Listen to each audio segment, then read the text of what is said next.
Hi and welcome. I'm here today with Asus Rog Phone 5 and I'll be showing you how you can get an iOS keyboard on this phone. First we have to go to the Google Play Store and look for iPhone keyboard. Great. Go to the first application and install it. Open it.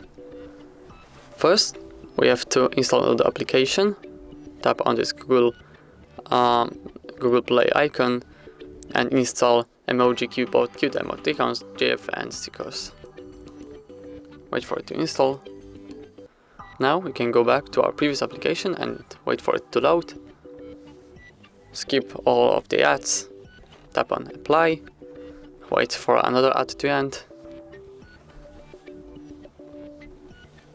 Great. Now tap on enable emoji keyboard.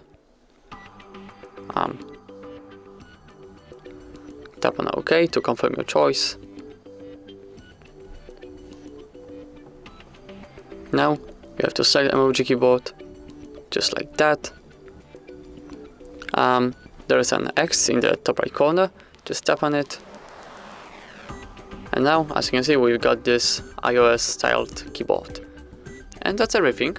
Thank you so much for watching. Please leave a like on this video and subscribe to our YouTube channel for more content like this. Goodbye.